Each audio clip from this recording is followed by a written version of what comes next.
welcome back to episode 98 of Tall Boy Radio. And as we promised you last week, we're joined by a couple of guys. It's not often that I add a new podcast to my rotation. I've got a pretty steady flow of the ones that I like to listen to. But when Pubtime cropped up on Twitter, I had to give them a listen because it sounded like it was going to be quite similar to the sort of stuff that we do. Two guys in Illinois, as it turns out, grab a beer and talking about whatever it is that's on their minds. So I was absolutely delighted when they agreed to come on the podcast, and that's who's going to be joining us tonight. But before we say hello to those two guys, let's say hello to the regular host as well. So who wants to go first and tell us a little bit about what you're drinking? I'll go first. Normally do. Hi guys. Tonight I am drinking one beer that might get into my top 5. You never know, and it's an Erdinger. So it's a German beer. It's a Bavarian sort of wheat beer, about 4.5%, something like that, 5%. And I'm drinking it out of a glass that is kindly provided by Andy, which is a Lef glass. So looking forward to this. Looking forward to meeting the guys from Pubtime and seeing where this episode goes. Awesome. Andy? Howdy. I'm on an Aldi special beer. I've never had this before. Beer Special. It's a rum finished beer. I don't think that's focusing. Yeah, it's all right. It's just like a Boilermaker with a rum in it. Oh, dear, no. So, cheers. Not a fan of the Boilermaker. Right, I'm on a beer. I picked it up again as we did in the last episode from BelgianBeerCompany.com, as we discovered as it was. Andy, this is made by the people who do Delirium. Have you ever had this one before? It's a beer called Paranoia. Yeah. Oh, damn it. I think I can smell one of these days. Dude, you'll never find a beer that he hasn't had. No, I don't think I will. So there's a hazy, hoppy hippo beer. I've got to tell you, it's not too bad. 5.6%. He's blonde Belgian beer. Can't fault it. It's not as nice as Delirium, but, I'm up at 5 o'clock in the morning. I don't want to be on the 9% beer at this time of night. So, as I said, we're joined by Brad and Ryan from the Pubtime Podcast. Who wants to go first and introduce yourselves and tell us a little bit about what it is you're drinking over there? This is Ryan here from the Pubtime Podcast, and I'm a little jealous of Andy's mug. Mine's full of Guinness and Harp. We're doing a little black and tan here tonight. Cool. And I am Brad from the Pubtime Podcast. Ryan had some Guinness and some Harp, so we threw a couple of black and tans together. But I've got my my old reliable Busch Light ready to go, which is probably amounts to carbonated water for you guys. Yeah, that thing Andy held up looked like a damn wine bottle. There, bud. Yeah, it's pretty big. Without giving too much away, we do have one of them for later, possibly, potentially. So, and that might sneak into my top 5. So you never know. Tell us about you had this in New Orleans. I listened to that episode. So black and tan. I've been to Ireland a few times. It's not something I've ever come across, that dude. Well, is it Harp and Guinness? Have you guys ever tried that? Half and half. I know a lot of people half and half. Tell you what, this is the first time that I've had it. Ryan was in New Orleans. I wasn't able to join him this time around. But it might just be one of those things that, like a lot of other things, where Americans will take a perfectly good thing from another country and it. So that could be what's going on here. I'm not sure, but I enjoy it. Yeah, I enjoy it. Maybe on the next episode we'll try one of those bad boys out. I don't know. Absolutely, yeah. Yeah. Your old man likes a little bit of the old snake bite, doesn't he? The Guinness, not Guinness, sorry. He likes lager and cider, doesn't he? Mixed with a splash of blackcurrant. Yeah, so you got lager and cider. We would call that snake bite. So half a pint of the lager, half a pint of cider, snake bite, and then obviously you can put a tiny little dash of sort of black currant in it, so snake bite and black, effectively. Yeah. But yeah, that's been a tipple. Maybe that's just what we're having then. It's snake bites tonight. Absolutely. So one of the things you guys do then on your podcast is on a lot of the episodes, you do a 5 for 5. And we thought we'd borrow that or steal it. I actually said to these guys, we should have come up with that. I probably should have got in touch with you and just nicked it and done it that way. So you know, we enjoy your beer. We know you guys enjoy your beer. You feel free to use it at any time. Yeah. Listen, we probably will. Don't get me wrong. Literally everything we use, we have stolen from somewhere. So we're going to kick off with a 5 for 5 then, guys. And as soon as you're our guests, and as soon as it's your idea, then we'll let you guys go first. So who wants to go first? Tell us your top 5 favorite beers of all time, and maybe a little bit of the reasons why behind that. So I usually prepare a list, and I even go into depth at times with honorable mentions or maybe beers that I think are overrated. But in this case, I'm just going to fire them from the hip. So coming in at number 5 for me would probably be Guinness. I enjoy a nice Guinness, but unlike a lot of the other beers on my list, I can usually maybe have 1 or 2, and that's about all I care to have. Just a little heavier than the urine that I normally drink. So going from there, number 4, I'm going to have to go with Yuengling. It's made in Pennsylvania. It was one of those beers where when it first started being made, you could only get it in Pennsylvania. As a Steelers fan, you may have heard of it, possibly. Yeah, I'm familiar with Yuengling. Yeah, I know I believe there's a couple variations, but it's a really good beer that I enjoy. And then we get into the domestics, and number 3 and number 2 are primarily beers I drink if my number 1 is not available. And that would be Miller Lite at number 3. And number 2, I'll do Michelob Ultra. And then number 1, the heavyweight champion of Midwest light beer, and that's Busch Light. Fair play. Well, we had a guy on from Virginia, a guy called Johnny Simonetti. He's the co-host on the Todd Orndorff on the Toddcast show. He used to love Busch. That was his go-to beer, but he gave it up, and he goes to the Busch NA now. Have you ever tried that? I have one time, and it is terrible. It doesn't even taste like beer, honestly. He's convinced. Yeah, he was. He was raving over it. Yeah, there you go. Yeah, yes. Breaking news. What about your good self then, dude? All right, 5 for 5. Number 5, I've got Modelo. It's a cerveza, Mexican beer. Yeah. Last summer, that's all. I mean, I got hooked on them. I had to have them. Number 4, I'm going to go Guinness. It's not I don't know about you guys, but I couldn't sit down and drink 12 or 15 Guinnesses. I mean, that would put me in a really bad place. Oh, yeah. Your guts are going to be in a mess the next day. But though, you could do it. It happens all the time. So number 3 for me is brand of beer from the New Belgium Brewing Company. It's called Voodoo Ranger. And they make a bunch of different IPAs. Very hoppy. I'm not sure if it's something that's available to you guys, but if you see it somewhere, you should try it sometime. Yeah, definitely. Number 2, full flavor Michelob. Not that ultra stuff. That's for my wife. And then at number 1, I got to go Busch Leaded. I prefer the leaded, but I will drink light. There you go. I've not had that one. I've only had I've been to America a few times, and I have had Busch Light over there.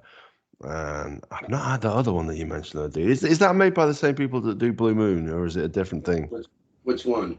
I can't remember which one you said. Like your third one, I think it was. Blue Ranger is made by the New Belgium Brewing Company. Okay, no, it's not. It's just like they come out with like seasonal flavors. They do like Sam Adams style thing. In the summer it'd be a 1984, and then come winter time, they'll have a icy Ranger IPA or something. But always, there's only been maybe 1 or 2 out of the whole deal that I wouldn't buy again. So if you ever see them, try them. They're not bad. I've tried them a couple times. Yeah, fair play. So who wants to go next then, Gaz or Andy? Probably Gaz. I know what he's like. Well, interestingly, coming in at number 5 for me is Guinness, and I put in brackets sort of extra cold because I really like the extra cold Guinness.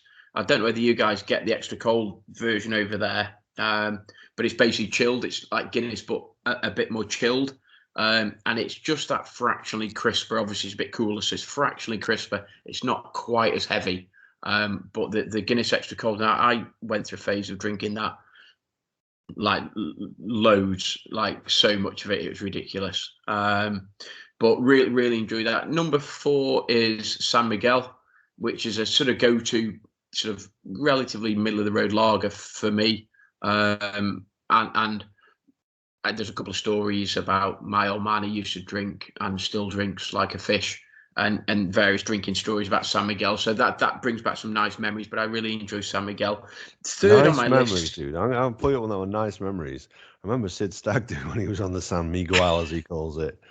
Well, yeah, there are some poor memories as well and bad memories as well, but there are some good ones. Number 3 actually is interesting, which is that one, which is Erdinger at the moment. And I was saying to Adam earlier, I think if you'd have asked me this like 12 months ago, they would have been maybe a couple of different beers, but you go through phases and fads of drinking lots of different drinks and stuff. So currently for me, Erdinger is number 3. I do genuinely like that. It's, as I say, it's a sort of German sort of wheat beer. Number 2, Huygarden, and Adam and Andy will tell you that I went through a phase of drinking Huygarden again, which is a white sort of Belgian wheat beer, and I love that. And number 1 on my list currently is that, which is Lef again, which is a fantastic Belgian beer, and it's about 6.6%. And I can't drink too many of it because my wife shouts at me, and it's about the same size as a wine bottle. So just got to be careful how much I drink. Is the Lef also a wheat beer? Yeah. So it's like so it's like that one's a blonde beer, isn't it? It's like a blonde beer, yeah. So I don't think you can quite see it. So like a blonde beer there. So yeah, that's very, very, very tasty, and number 1 for me at the moment. Do you know if that's available in the States? I've never seen that one in the States. I don't know. I don't know. I would have thought so, because it used to be an Abbey beer, but obviously Abbey beers are beers that are made by monks in a monastery, as we talked about one of the episodes where we did it as a beer podcast, and Andy probably knows a bit more about it than most. But now it's mass produced, because literally they make that much of it. They couldn't make it in the monastery anymore. It is like hugely popular beer. It's one of Belgium's most popular beers, I think. Yeah. So I wouldn't be surprised if you could get that one in the States, but keep an eye out for it. Particularly the blonde is better than the brun. Yeah.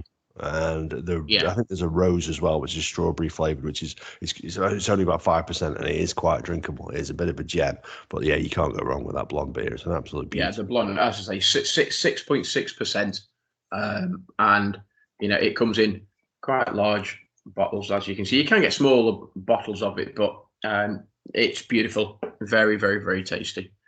We have a couple of giant liquor stores locally, so we'll have to go see. I mean, it's one of those deals. If there's a demand for it, they have it. So we'll have to check it out, see if we can find it.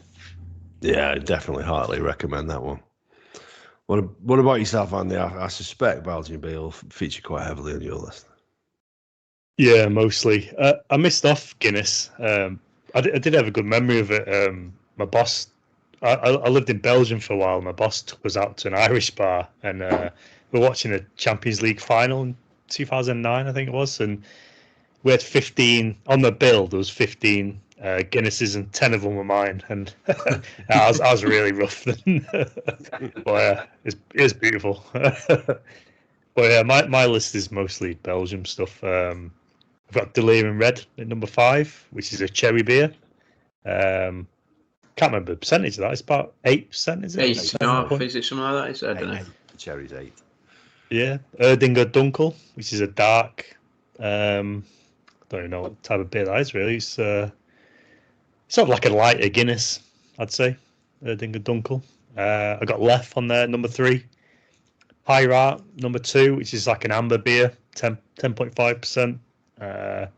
Obviously, you have smaller amounts because it's dead strong stuff, but my missus hates me drinking that because I just talk non-stop. And what's the other one? So Grimberg and Blonde at number 1 I've got, which is obviously another Belgian beer, 6.7, but it's just beautiful. Like on a summer's day, like you get ice cold, it's beautiful. Yeah. Now, all of you seem to be a fan of this Delirium, because almost every episode I've listened to, I hear about that at least once. Yeah, that you can get in the US. You can get it. Yeah. Just keep an eye out for the little pink elephant there. Pink elephant. All right. Yeah. It is beautiful. It is. And I'm so surprised to hear how much Budweiser you were drinking. Yeah, Budweiser's massive over here. It's one of the most popular beers. Gaz and I and Andy have been a few times. We've been down to the NFL games when they're held in London, and obviously, literally, Budweiser is the only beer available there. It's literally everywhere. I don't drink too much of it myself. It gives me a headache. Yeah, it's okay, but it just lacks a bit of flavour for me. It's one of those go-to beers. If you're stuck in a bar and there's a load of other stuff on, you're gonna go Budweiser. If you don't know the other stuff, I don't know. For me, I used to drink not loads of Bud, but I never really got into the sort of craft beer, the Belgian beer, until I started doing the podcast and hanging around with sort of Andy. I mean, me and Adam have been mates for years, but started hanging around with Andy, and he's a bad influence because he got me to drinking like lots of different things, which is great. But Budweiser was one of the ones that I just used to drink quite a lot of. And it's, as Adam said, it's just a go-to beer, I suppose. It's maybe a bit like I don't know whether it's like your Coors or your Miller Lite or something like that. It's just like a go-to beer. It's a comfort. It's there. If there's something that you go into a bar and you're not really sure, I'll just have a Bud, or I'll just have a Miller or a Coors or whatever. It's not a fancy beer. It's drinkable. It's not the best. It's just okay. So I used to drink quite a bit of sort of Budweiser, and if I was drinking just at home, I'd just drink a bit of Bud, maybe. So yeah, just middle of the road, isn't it, really? What I like is when Andy talks about beer, you can tell. I mean, he's almost romantic about beer. Especially he loves Belgian his beer. beer. Oh, he loves his Belgian beer. Yeah. That's the one love of my life. The way that he looks at a Belgian beer. You can just imagine him sort of just daydreaming or dreaming about this Belgian beer. And to be fair, there isn't much about Belgian beer that Andy doesn't know. So he is a little bit of an oracle when it comes to our podcast on Belgian beer. So, and he got me sober. He got me drinking Lef. I mean, the story about Lef, really, he got me drinking it in one of our first visits to London. And I'd sort of seen it around, and Andy was like, "You've got to try it. It's lovely." And I tried it, and I loved it, and now it's become effectively one of my favourite drinks. So I've got Andy to thank for getting me into it. Really, I'd go on. What are yours then, dude? Is this London trip where Beans takes the nose plant down the stairs? Oh, yeah, you listened to that episode of it, yeah? I don't know whether it was that one. Was that the one, maybe? So you went back to the pub. You wake up the next day. You guys are at the casino, I believe. Yeah. Before you realize how bad your ribs are busted up and feel like maybe do something about it. Yeah, but we'd had a whole load of beer. And I took a header down the stairs. I don't remember too much about these guys. It would get you. You say I bounced, don't you, guys? I literally bounced. I remember it. And he went down the stairs, and he was like, as he went down. You really enjoyed the sound. You said there were two sounds. Oh, he's brilliant. Yeah, there was a bang, then my body. He went down, and it was like a sort of thing as he then hit the bottom. And then he sort of got back up and he given it one of these.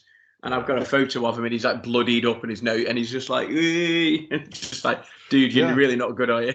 But that night we went to the casino, and then the following day we got up. I couldn't eat breakfast because it turns out I'd broken my jaw, and then we went out drinking. We watched the American football. Now I was just whinging about my face because as it transpired, I broke my cheekbone was completely detached from my face. So I've broken it in 3 places. It was fractured up to my eye socket. It was fractured into my nose. The bones that made up my sinus behind were fractured.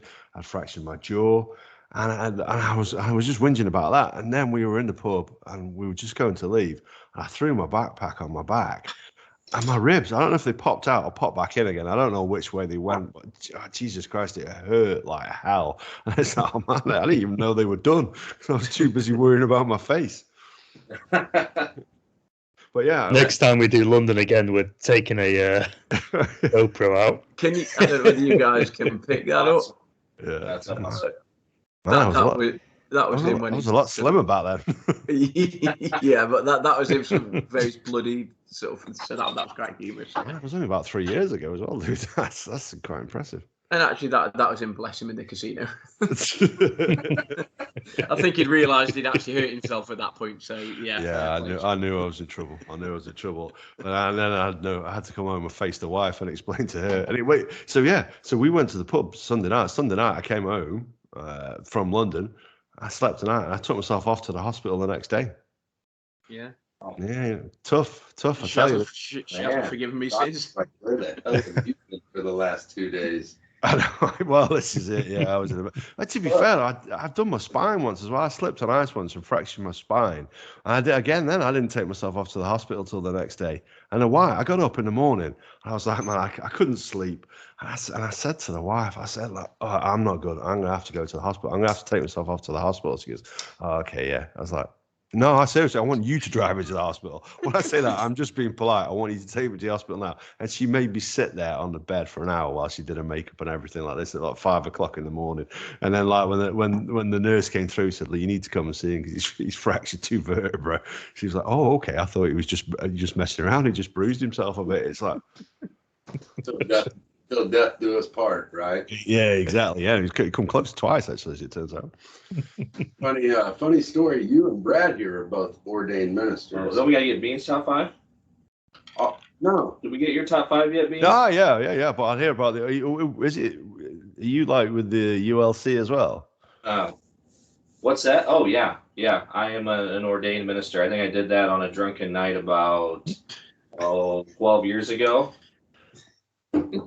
Cool. Have you ever done any weddings? I've been asked to do 2. I have done 0. I have not utilized my license. No, me neither. I got asked to do one in Missouri. I got contacted saying there was a lady who wanted to marry someone in the state penitentiary. It's like, I can't really travel at the moment. We're in the middle of a pandemic. I'd love to come and do it. And then I got asked to do one a couple of maybe a month or so ago. But it doesn't count for it. It doesn't count for anything in the UK apparently. So I can do it in the States, but I can't do anything in the UK unless anybody wants any exorcisms. Doing. I'll have a go at something like that. A few beers inside me, I'll have a pop at that. Yeah, we talked about maybe if the podcast gets bigger, we might maybe we'll marry someone on the podcast, bring them on the podcast. I'll perform the ceremony. You should do that. Yeah, you should do that. Yeah, absolutely. That'd be amazing. Be around for the divorce. Yeah, then we can handle the divorce also. That's it. Yeah, absolutely. Yeah. It's the way it goes with these things. Right, I took in my top 5 then quickly, and actually, when I wrote my top 5, I found something quite troubling about it. Actually, when I picked them out. So number 5, one of my favourite beers is the Titanic Plum Porter. So I've drank this quite a few times. Is that not your number 1? Oh no. See, the way I pick it is, this is the 98th episode. It's the 98th different beer that I've had on the podcast. Probably more, because I've had a few different ones on different episodes. And these are the beers that if I see them again, I'll drink them. The Plum Porter is way up there because I really, really like that beer. It's 4.9% basic porter, but it's flavoured with plum essence. Really, really nice beer. But the reason why I like it so much is it's made about maybe 6-7 miles up the road from us, so it's not traveled anywhere, so you get it at perfection. I've been up there today and I bought some beer from the brewery as well, so it's not traveled, it's not moved around the country. The beer is perfectly settled, so you get the best beer from there, and that's why I like that beer so much. Number 4 is Delirium Red. I love Delirium, but I love the red version. It's one of those ones. Again, you say you can't drink 10, 15 Guinness. This is the sort of thing. You try and drink 10 of these in a night, I tell you what, you ain't leaving the toilet. There's that much cherry in it. It's an absolute beauty. It'll work your system. Number 3 is the Vocation Imperial Banana, and that is an 11.4% stout, and it is an absolute beaut. I love Mongozo Banana. That's like a pale beer, which is flavoured with. It's only 3.5%, so if you are having a curry, something like that, a good sweet beer is great to have with spicy food. But this one is a meal in itself. It's so thick and so strongly flavoured of banana and chocolate. Absolute gem of a beer. You pick it up for around about £5 a can in Tesco at a minute. And number 2 is a beer that me and Andy drank watching the Super Bowl, and it's a beer called Buxton Yellow Belly, and it's a peanut butter biscuit stout, and it comes in at 11%. Now this one, I gotta tell you, it's an absolute humdinger of a beer. It's an unusual one. It's marketed so it's an entirely black bottle, and it's wrapped with a white with white paper, so it looks like with 2 holes cut out of it. So it basically looks like it's a member of the clan, and that's the idea. That's why it's called Yellow Belly. It's a beer with a message about racism. So you take it off, and it's an entirely black bottle, and then there's a message about racism written on there, and just about the weakness of the human mind. But forget all of that, because it is an absolutely fantastic beer. We had a few of those, and that one came in about £10 a bottle, and it's only a 3. That's the one, yeah. Oh 3, my! Oh, yeah. It's a fairly distinctive product. And actually, that would not last long on the shelf. I don't think, with the way things are right now. No. Funnily enough, they don't make it anymore. And I think that might be the reason behind it. Yeah. But it's a gem of a beer. But I tell you what, my wife had, she knew that we were going to be up drinking, so she took the kids over and stayed at her mum's, and we watched the Super Bowl. And the house did not smell good the next day, did it, Andy? Unless you want to burn everything you owned. Yeah, it's rough. It was rough, but it's a great beer. Now, number 1 is a beer actually that my brother bought for me, and I drank it on the podcast. And it's an American beer, and it's called Attila the Hen, and it's a 12.7% amber ale, and it's aged in rye whiskey barrels. So it really, really tastes of whiskey, but it is so smooth to drink. It's fabulous. It's not one I've ever bought for myself, and it is, I think it's about 35 quid for a bottle. So it's not a cheap one. Well, my brother bought me for my birthday this year, and honestly, it's really, keep an eye. It's made by, I think it's Against the Grain Brewing. What did you say it was? Attila the Hun? Attila the Hen. The Hen, gotcha. Yeah, so you can't miss it. It's a large bottle, sort of 75 centiliter bottle, wine bottle size, and it's got hen feathers glued to the neck. So you can't really miss that beer. And I tell you, it is an absolute humdinger of a beer. Just to show you there, I don't really can pick that up, but if you can see the feathers, I don't really can see that really. There's feathers on the bottle of beer there. Yeah, keep an eye out for that one. That is really good. But what troubled me most about this was when I was making the list, I started to wonder whether I actually like beer or not, because all the beers I like are flavored. They're flavored by different things. None of them are beer flavored, so I don't know. Bananas. Yeah, exactly. Peanut butter biscuit, that's the kind of thing. And Delirium Red is a cherry beer, an absolute gem of a cherry beer. But well, cherry beer. The story about Delirium, I think, and if you've listened to a couple of the podcasts that we've done, I was first introduced to Delirium, and it was when we were going down to London, again, an NFL weekend, and Andy had taken us on a tour of various sort of Belgian sort of beers, and we walked into this one place. It was a Belgian sort of bar, and we were going to have some food there. And Andy was like, "You've got to try this beer." And I was like, "Well, I'll have a pint." And he's like, "Well, you won't. They don't do them in pints." I was like, "Why?" And he went, "Well, just try it and see." And I ordered it, and it was beautiful, absolutely beautiful. And I said, "How strong is it?" He went, "Well, yeah, it's quite strong." And off the top of my head, I don't know exactly how strong Delirium is, but it was, let's say, stronger than a lot of the beers that I would normally drink. And I said, "Well, I'll just drink like 2 halves quicker. So instead of having a pint, I'll just order 2 halves." And Andy was like, "Yeah, okay, you can do that, but you probably won't get much more than sort of 3 halves down your neck before you start to feel it." And I was like, "Oh, okay, fair enough." And he was right. I'm never going to question Andy on his Belgian beer knowledge. He was right. And it's beautiful, but it's quite strong. And you do notice it after a while. And that's my first introduction, I think, to Delirium. I'm not a massive fan of Delirium Red. And Adam, I'm not a massive fan of fruit beers and cherry beers and stuff. But the Delirium is a fantastic drink. And if you can get it in America, absolutely, you have to try that. Better out of the tap or bottle, can? It's pretty good out of bottle, to be honest with you. Yeah.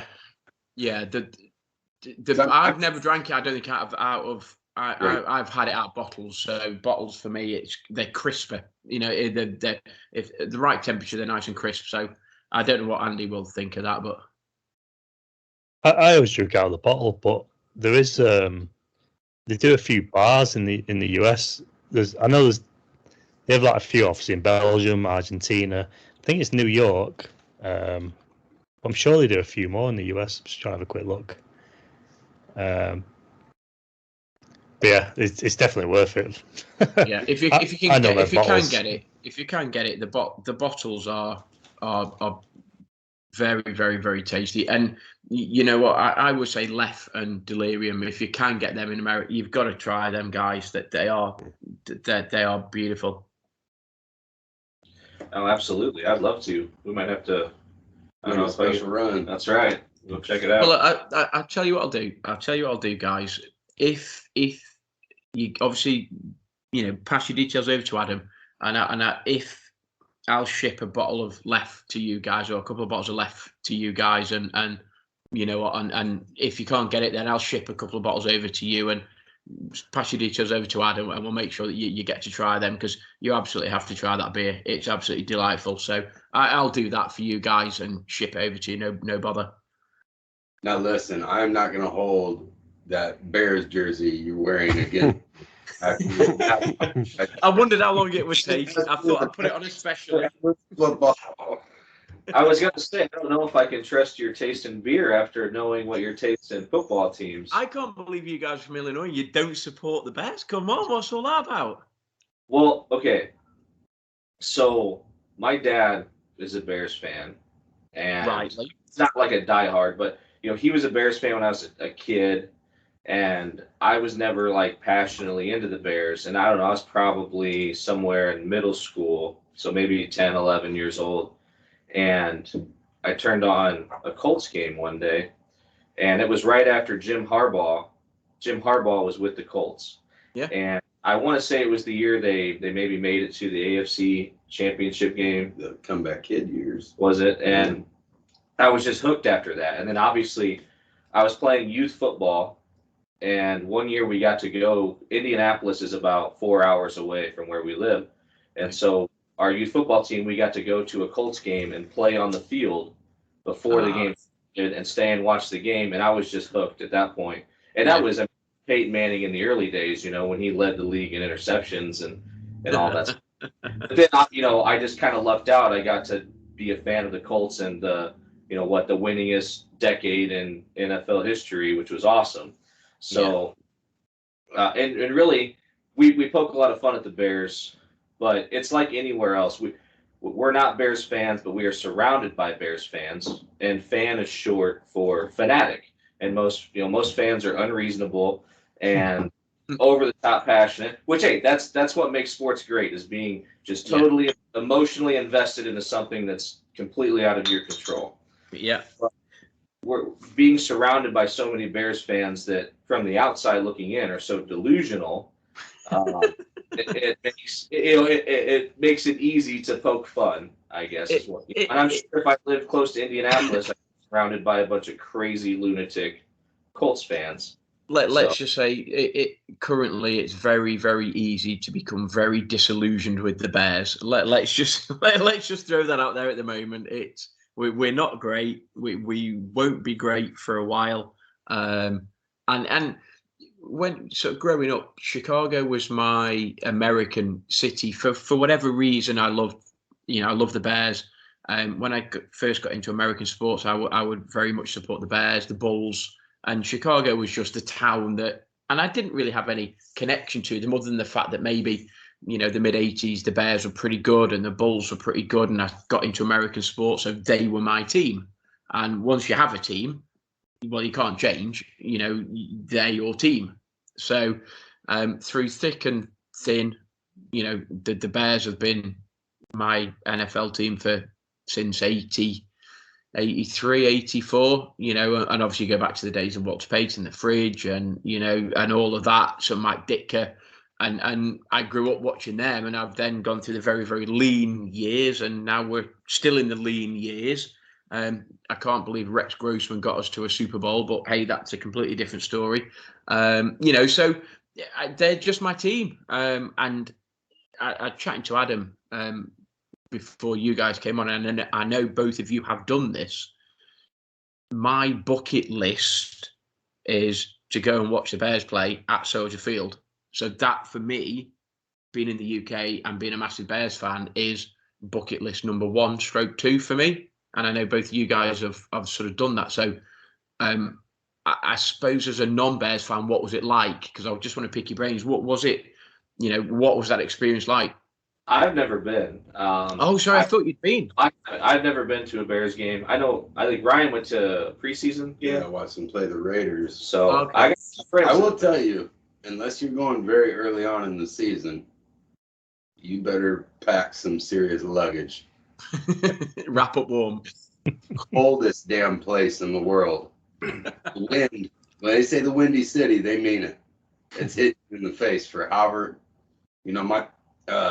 Our buddy that was on last week, he said the last Bears game he went to was -8 that day. Wow. So I'm not sure what that'd be for you guys, but that's Cold. fair. Cold as fuck. There. For us, that's 40 degrees below freezing, so Yeah. it's pretty chilly. Yeah. He said his beer was freezing before you could even take 2 drinks of it. It was a slushy. Wow. Yeah. But I do feel like, unfortunately for you, they're getting ready to build a stadium in Arlington Heights.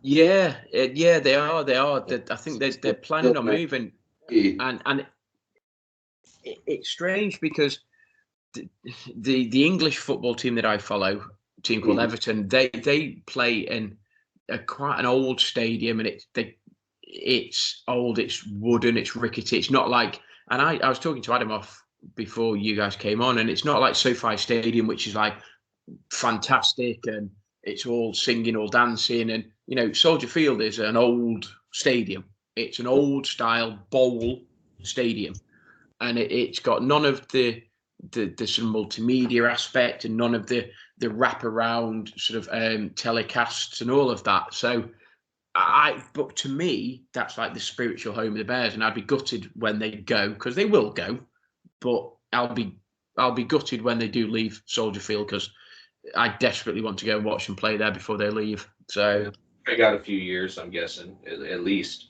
One thing I will say is, you walk up, like we came from McCormick's Place, but you take a tunnel and walk under it's not the Dan Ryan, but you walk under Lakeshore Drive, I think. And as you come up to it, I mean, it's a round bowl, like you said.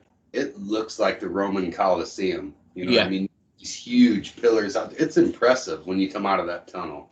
Yeah. Unfortunately, the team that plays there. Quite so. No. Did you hear a couple hours ago? Sorry, what was that?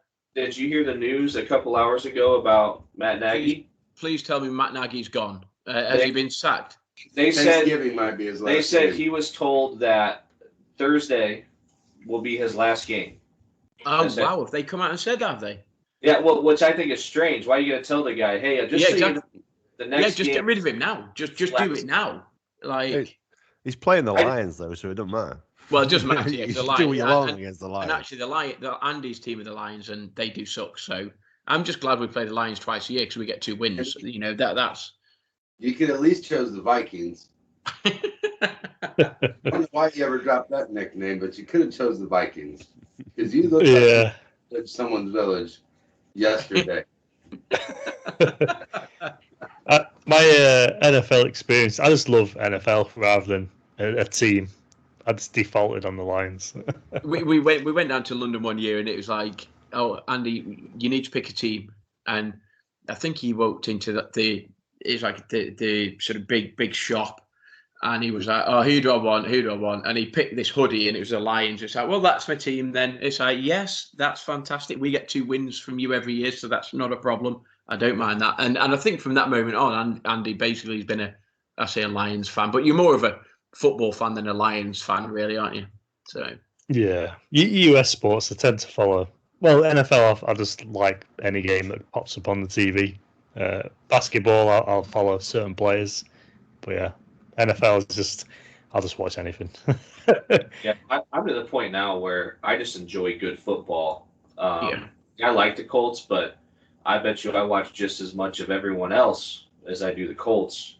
Right. And I think things like fantasy football have made me become more interested in watching other games. Sports betting has gotten me more interested in watching other games. Yeah.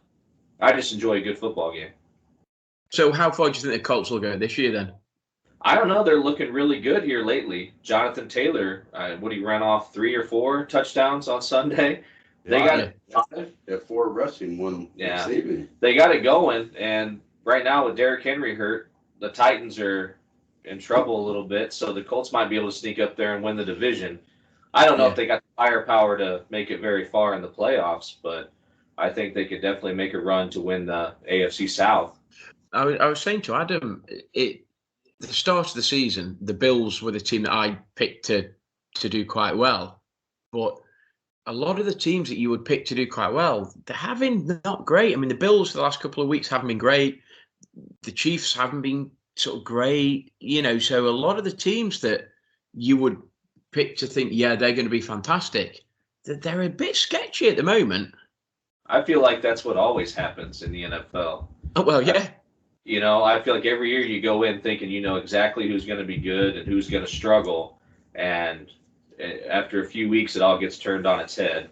Yeah, for sure. Which is what makes the NFL great. Is every year, you can go into the season thinking your team has a chance, unless you're the Lions. But, or the Bengals. You don't have to take that, Andy. Any of the big cat size. Have you guys ever been to? Have any of you ever been to a football game in the States? No. I've been to a baseball game. It's a bucket list for me, but no, I haven't. No. I don't know what it's like when they come and play in London, but I can tell you this: I would never take my children to an NFL football game, and I would go with some buddies. But you want to see probably the most vile forms of humanity, you're going to see them at an NFL football game, 20 beers deep. In Philadelphia. Yeah, and really, honestly, it's not, and I'm not even sure how, soccer is over there. I know there's very passionate fans, but like, you go to an NFL game. So let's say that you guys were to go to a Bears-Steelers game in Chicago. Yeah. If Andy were to wear a Steelers jersey, he's probably going to have beers thrown at him and people trying to fight him for 3 hours. Beans is the Steelers fan. Andy's. Oh, sorry. Yeah. Say Adam. So it's strange because when we went down to London, and it might be because it's an international game, they do like a fan rally the day before, and everybody that goes there wears their own shirt. So you've got Cheeseheads there, fans. You've got Steelers, you've got Ratbirds, you've got Lions, you've got Viking, all sorts of shirts going on, and there's no bother. Absolutely no bother. And you get into the game and there's no bother, there's no mither. People have a nice beer. Whereas when you watch the Premiership at soccer, as you guys say, the tribal sort of, the hatred is Manchester versus Arsenal or So Liverpool and Manchester, or you've got your London clubs, you've got Arsenal and Spurs, so you've got, it's like very tribal. It's a bit like, I suppose, the Bears and the Packers. It's that type of. It's hatred. It's hatred between the two sets of fans, isn't it? And there's no way that when you're watching soccer, you could get, a guy who is going to go and watch an Arsenal game, an Arsenal playing at home. If you had a guy walking in a Spurs shirt or a Liverpool shirt or a Man United shirt, they would get in quite a lot of bother, because of beer and violence and aggression. Whereas to us over here, the NFL, it doesn't seem that bad. Whereas I suppose what you're saying is like, actually, it is quite bad. Yeah, that's exactly how the NFL is here. Wow. Wow, that is really interesting. Yeah, we went down to the Steelers Vikings game when they played here, and we actually had my Steelers jersey on, Roethlisberger 7, and we went into a pub, and literally it was full of Vikings fans, wasn't it? And of the vast majority of them were American, and we were having a laugh and a joke with them. They're giving us a little bit of stick and a little bit of abuse, especially because he's banter, wasn't it? It was harmless fun. But if you ever watch any Vikings game on the telly, they always show that one dude who's fully dressed in a Viking, built like a brick shithouse, and he was in that bar. And literally, I'd gone to the bar. I'd come back, a couple of beers in my hand, and I heard from behind me, "Hey, dude, Roethlisberger sucks." And it's like, yeah, okay, you can say that. You can say that. You're a big guy. I'm not going to argue with you. Yeah, but the thing is, though, this guy was about 5'4", but had biceps that were like I don't know, the size of like Everest or whatever. And Adam is like 6'5" or whatever. He's 6'6", whatever he is. And I'm thinking, skinny back then. you can do this, guy. But I mean, this guy's like, dude, and he's got the helmet and he got the big sort of Viking beard and he got the biceps. And whenever you watch them play, that's the guy they cut to in the crowd and he's proper pumped. And he was there in the pub and you're like, you're almost famous. And I was like, just go and get your photo taken with him. But obviously Adam was wearing his like Roethlisberger's top. And I don't think this Vikings fan was having it really, if I'm honest. But it, like I say, it was good fun. And I listened to your episode last week when you were talking about your top 5 cities. And one of the places you said, I forget which one you said wanted to go to, was when you were in New York, the old Yankee Stadium. Yeah, I went to New York City the winter right before the last season at Yankee Stadium. I've been to that stadium. I watched them play the Texas Rangers there a few years ago, and I'm not a baseball fan, but I've got to say that was a great experience and a really, really friendly experience. I had a clue what was going on, to be honest. It was like watching Rounders. I don't really, but it was good fun, and I drank a lot of beer. Bud Light it was on that occasion, I think. Yeah. Oh, that's how I feel. I've stumbled across. I've heard you guys talk about it, Gaz specifically. I've stumbled across cricket a couple times, and I have no idea what's happening when I turn on the cricket game.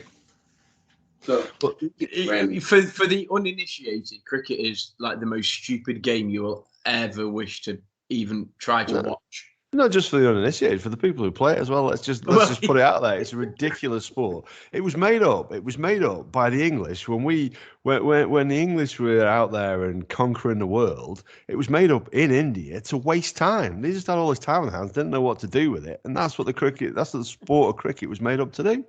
Yeah, and look, you've got various different sort of types of games within cricket. So you've now got the 2020, which is all the fireworks and razzmatazz and all of that. And I suppose trying to attract a new audience, that's probably the way it's going to go. But yeah, so how I'm assuming sort of cricket isn't that big in America. Like there aren't many of you that understand what's going on.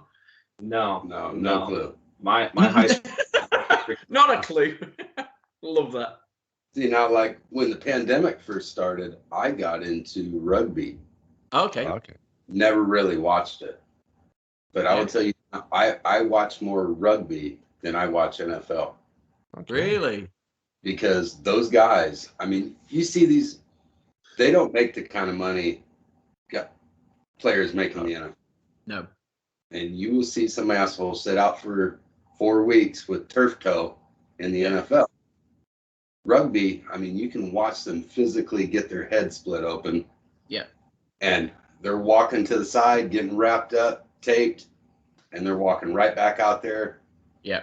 Having beers at the end, playing next week.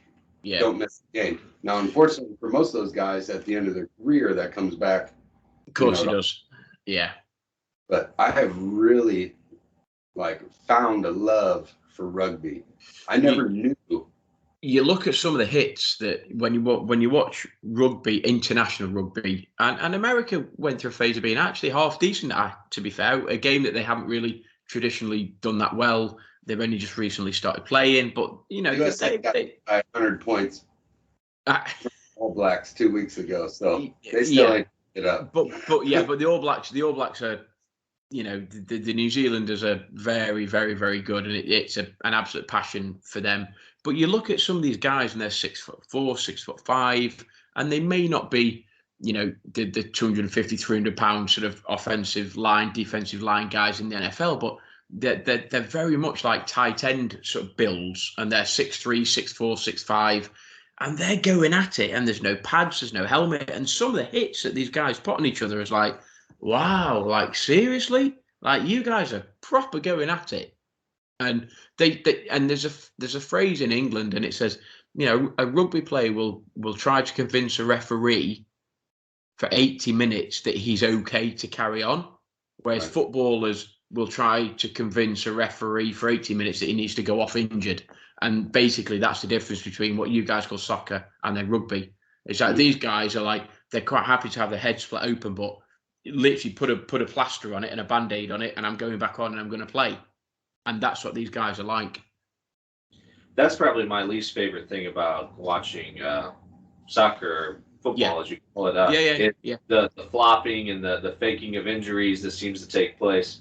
Yeah. It's a little rough to watch. I mean, I feel the same way when I watch the NBA. The NBA is not much different anymore. Yeah, there's a lot of that going on there too. No Dennis Rodman's anymore. That's for sure. Well, Dennis Rodman's a legend, obviously. I love him. Were you guys watch that documentary they put out during the pandemic, like in the middle of the pandemic, The Last Dance? Yeah, I watched it. Yeah, I mean, obviously, as a Chicago fan, as a Bulls fan, it was phenomenal. I loved it, and Jordan, Scottie Pippen, Rodman, Phil Jackson, just fantastic. Absolutely loved it. They talk about what his rookie year when they were playing an exhibition game in Peoria, Illinois. Like that's where we live. Right. So. Yeah, they were playing an exhibition game when he walked in the hotel room and the rest of the team was in there with girls and snorting cocaine. And he was like, yeah, that's not for me, type of thing. And that happened 10 minutes from where we are currently sitting. Wow. Yeah. Wow.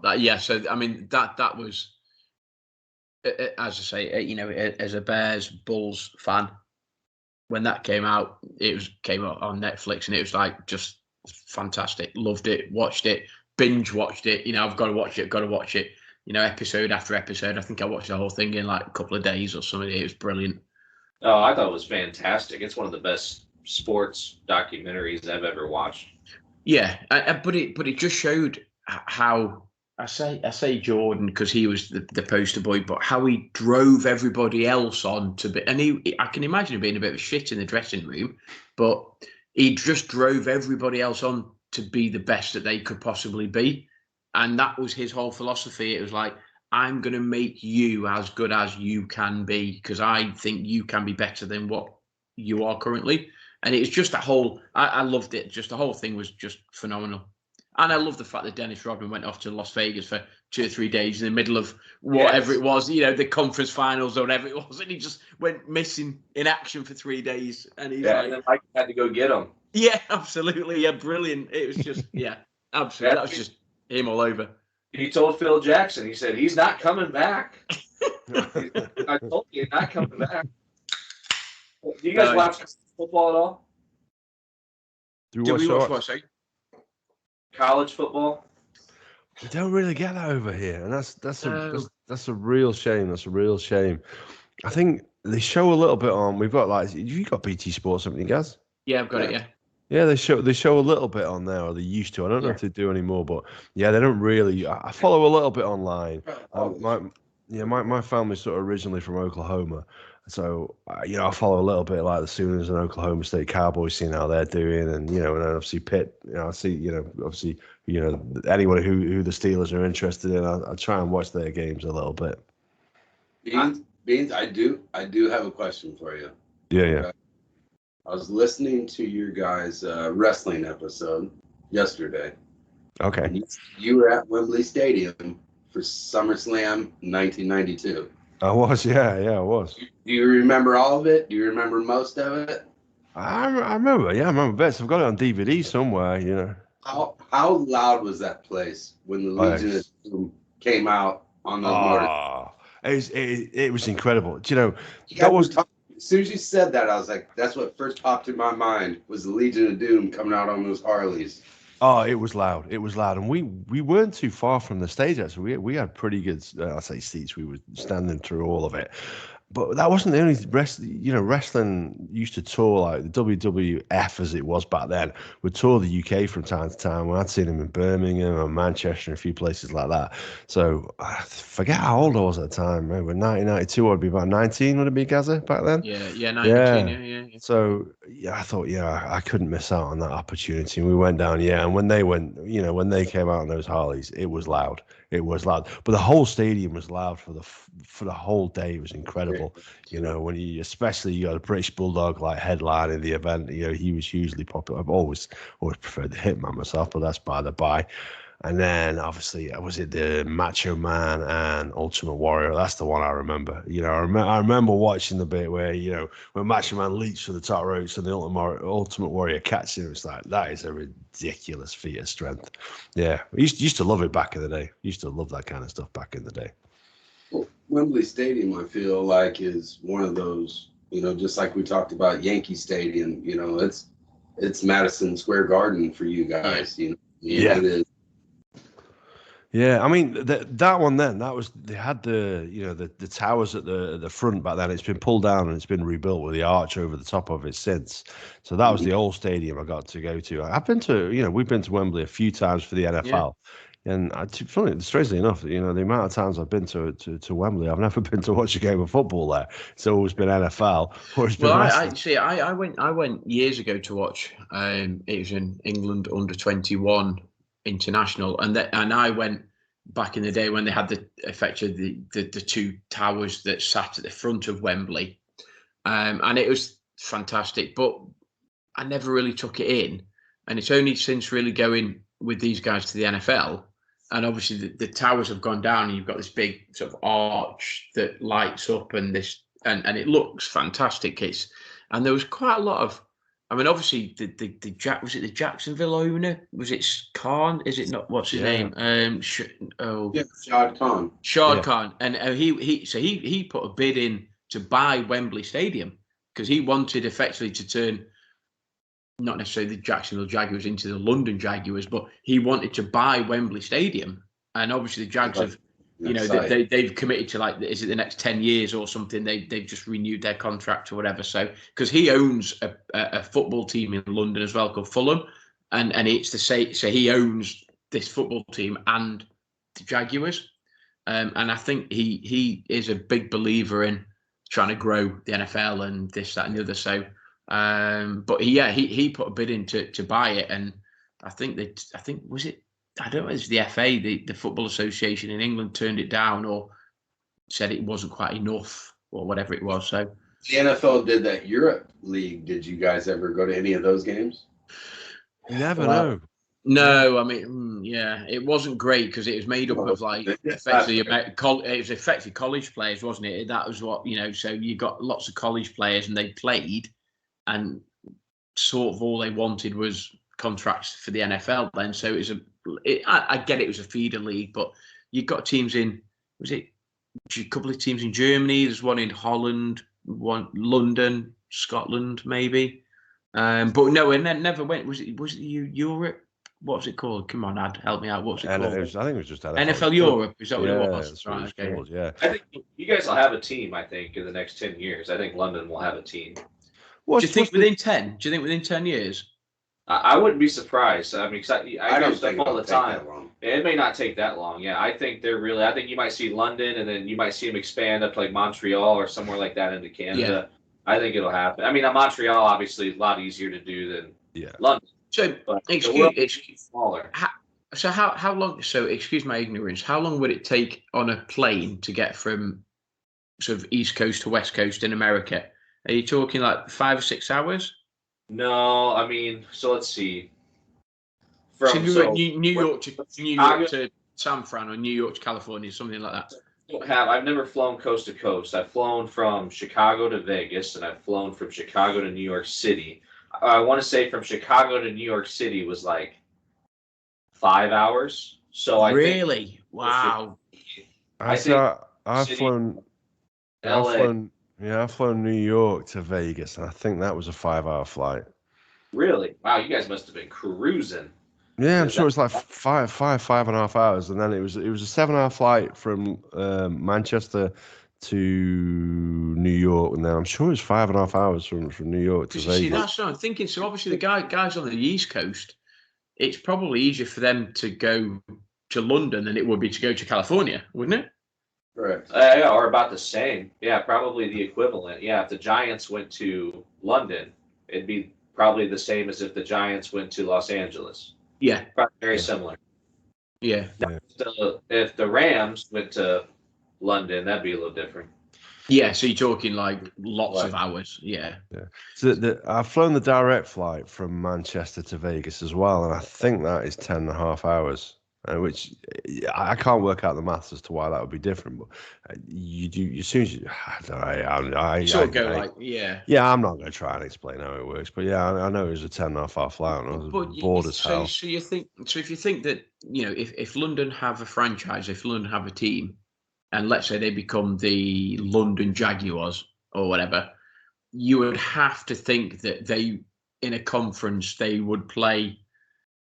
What would they be? The Eastern Conference. So what would you look at, like the Jets, the Giants? I think they'd go to the AFC East. So what they would probably do is they would probably end up with the Bills, the Jets, and the Patriots. Because aren't the Dolphins currently in the AFC? Yeah. Because the Miami Dolphins are in the AFC East and they don't belong there. So I think the Dolphins replace the Jaguars in the South, and then the London team, I think, would join the AFC East with the Patriots and you see, Jets. my only reservation is I'm a Bears fan. So if there was a franchise playing out of London, I probably wouldn't support them. I might go and watch the odd game, but I'm a Bears fan. So I'm not going to be a London Jaguars fan. I'm going to be a Chicago Bears fan because they're my team. So I don't think I would go and get a season ticket or whatever. And I don't think I would go every week. I might go and watch one of them.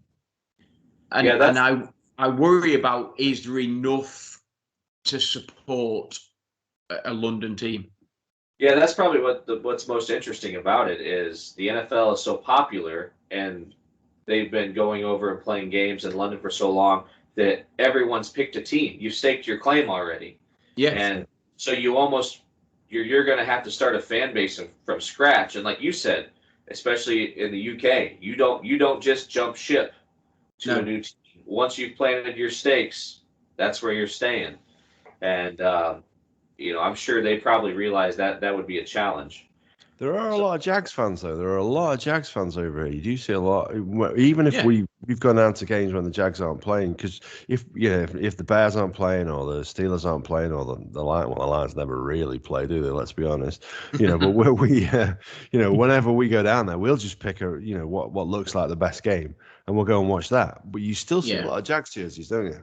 Yeah, and we might watch. So we would look at all the Bears playing. Right, we're going to go and watch them. All the Steelers playing, we're going to go and watch them. All the Lions playing. If we're not playing, we'll look at a game. Is there a game that affects our conference? So, are the Vikings playing? In which case, we'll go and watch that game and support whoever's playing against the Vikings. Or if the Bengals are playing, we're going to go and support the team that are playing against them because they're part of our conference. So I just worry that you're not going to get, if there's a London team, that fan base to support them week after week. You might get the odd game here or there, but if you've got a London franchise team, you're going to need how many games are now? 17 games. You're going to need eight home games a season. Is there enough of a fan base to support 8 home games? I don't know.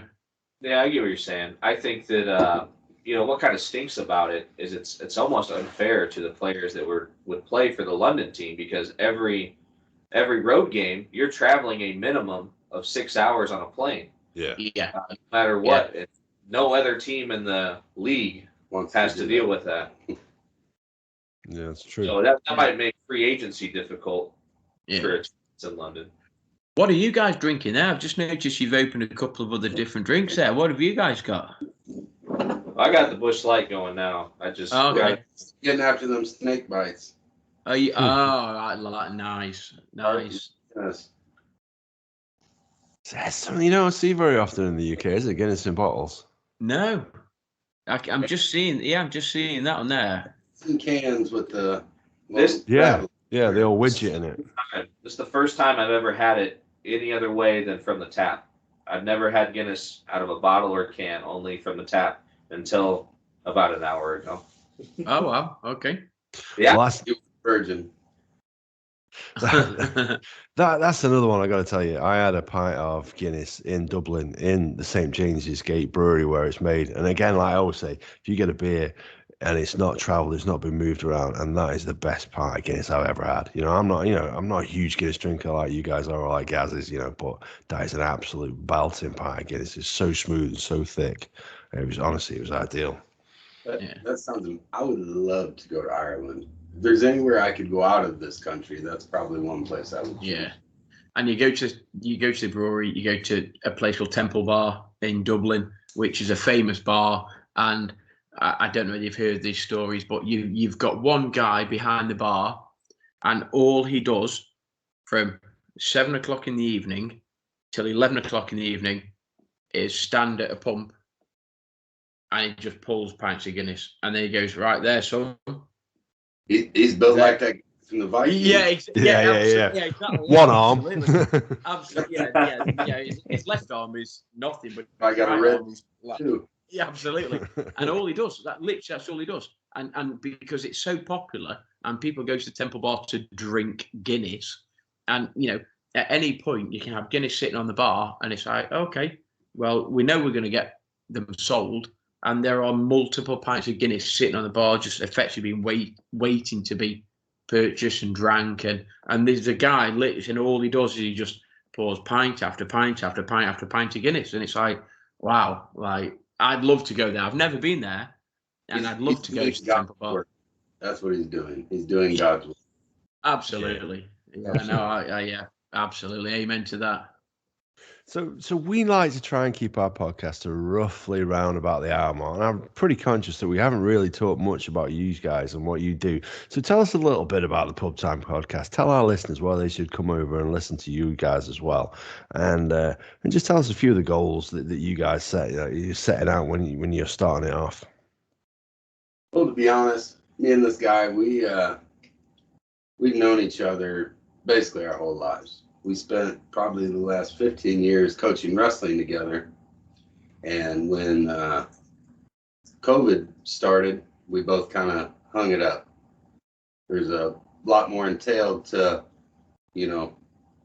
running a team and, especially a school-based team, so we just kind of both stepped away from it. And we basically had a year where we weren't around each other at all. And one day I'm just kind of sitting around, and I text him, and I said, what would you think about doing a podcast? Because we've had plenty of drunken bar nights where we'd have conversations that, one, if it was recorded, I'm not sure what would have happened, where we could be incarcerated at. But I said, what do you think? He texted me back almost immediately. I'm down. Let's do it. Yeah. Yeah, absolutely.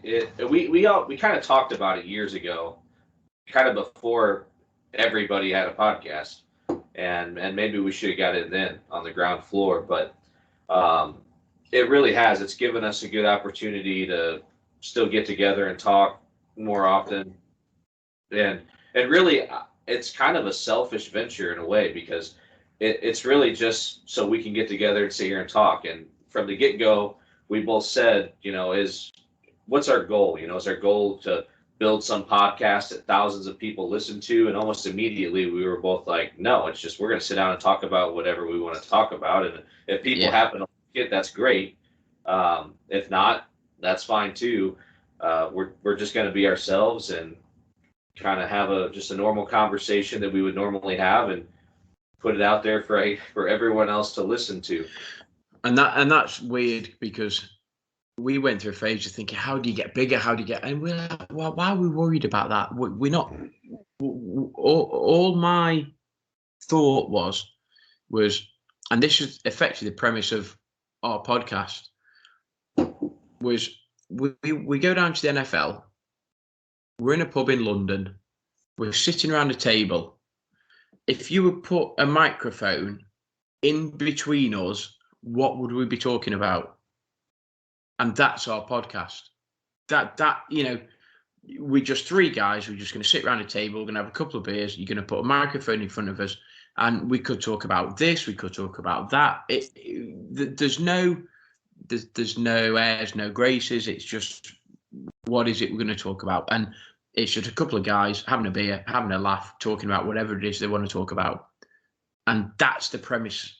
And we sort of tried it, and then we moved away from it, and then we went back to it, and then we moved away from it, and now we're back to it, and I love it, and it's fantastic, and it's just we just chat shit with each other, and it's, you know what, if people listen to us, fantastic. If we don't, and people don't, I get to talk to Adam and Andy, who are good mates, once a week on a podcast, and it's brilliant.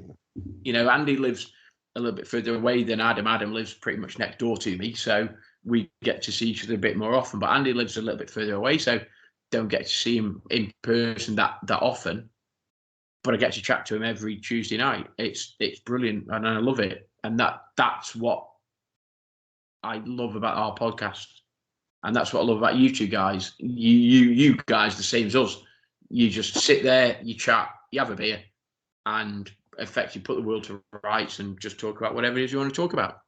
Yeah, and we definitely, you know, if you listen all, we've kind of always have a topic or, you know, a little bit of something we're going to talk about. But really, the way I view it is it's just a story that we're going to kind of discuss that's going to provide us an opportunity to spin off into more personal stories or experiences or whatever. It's just sort of a vehicle to, you know, for us to elaborate on, to keep us on track so we're not going off the rails too much. But yeah, I think that it's really just been exactly what you said, getting together, talking about whatever we want, having a good time.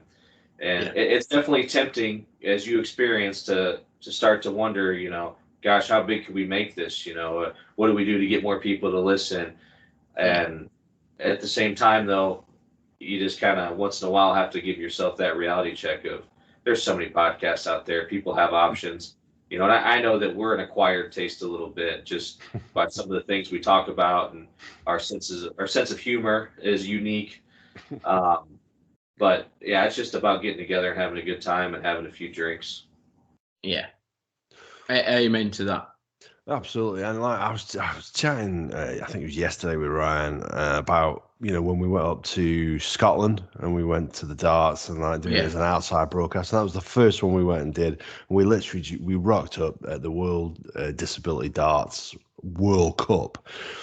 And there was really no other media there. And I tell you what, you know, you're saying it was professional. We were two amateurs. We were out drinking till like 3-4 o'clock in the morning before we turned up on that first day. And then we walked in there and they took us so seriously, like we were professional media. It was, oh, dude, we need to get our shit together, really. it was strange because it's like... That's a great thing you guys did. And you kind of spearheaded that into fundraising for them, right? Yeah. We've done it in the past, you know, and like I say, our egos they run away with us. So if we're going to raise some money and do something with people, then we normally involve a Guinness World Record in that as well. So we set a Guinness World Record back in, was it 2016? If you check out the 2019 book, page 241, you'll find mine and Gaz's names in there. And we played darts for the longest game that anybody's ever played a pairs game of darts for, which was just over 2 days, wasn't it? We played non-stop for.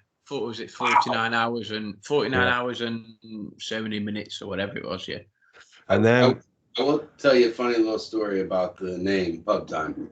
Go on. When I was about 17, I purchased a dart cabinet or arrow cabinet, and the name of that cabinet was Pubtime. Wow, brilliant! An old school stand-up, you know, dart cabinet.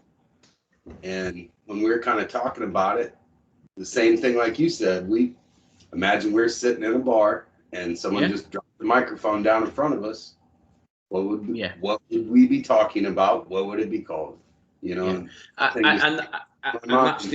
that's the organic nature. That's there's nothing false. There's nothing contrived. It's just two guys, in your case, three guys in our case, just chatting about whatever it is we want to chat about. And that's something we want to do as well. Actually, take it into a couple of pubs as well, isn't it? Try, just sit there and actually in a pub, try and get we've. It's been difficult. We had this idea that we wanted to do that with it, and then obviously, all the pubs were closed down. They were locked down. There's a bar locally, the Mere, who, to be fair, they gave us a load of free beer as well, didn't they? Yeah. We need to do something back with them again, actually, just to pay them back, because we had a lot of free beer out of them. And so we need to do something with that. And then there's a place locally which is haunted, so we wanted to head over there, get the old. I'll get my minister's shirt on. I'll do some exercising while I'm there, and double up. No, I think I know we're probably getting a little short on time, but I think I'd love to do this again sometime, because there's definitely a lot. I feel like we have a lot of stones left unturned. Yeah. Definitely a lot of things that we can talk more about and elaborate on, just different questions we could ask each other. So I hope we get the opportunity to do this again sometime. Oh, definitely, we'll do this again. We'll do this again sometime. Sometime in the new year, because we've like I said, we've got our recording schedule pretty much sewn up now to take us through, because we like to have Christmas off. There's a holiday. Yeah, exactly. Yeah, we need a break. Other than obviously I've got to do the editing and all that, what have you. But yeah, we'll definitely do this. We'll pick this up again in the new year. We've got our first couple of episodes booked already with a few guests. But yeah, it's maybe sort of January, February time. We'll have you guys on again, find out what you guys did for Christmas, and then unturn some of those stones and take it down some very questionable routes. Because you guys got banned from TikTok, didn't you? With some of your serial killer stuff. I can't believe it's taken us this long to talk about that. Why was that not topic number one? I don't know. I told Ryan, I said, it's very obvious that anyone who was offended by that TikTok video never listened to a second of our podcast. that video would have been the least of their worries. Yeah.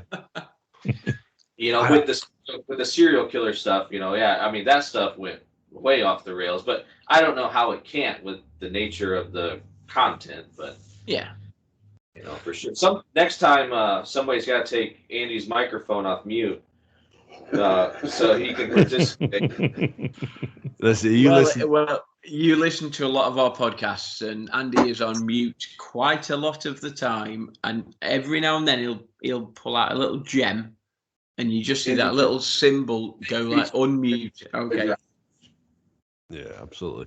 But if you're going to listen to one episode, I would say go back and listen to that Cole Hollow Monster episode. Because I said to Gaz, when I was listening to you guys, I said to Gaz, listen to that episode and just listen to the testimony. Because I was driving to work when I was listening to that. Oh, man, I was crying, laughing. That was ridiculous. It was so funny.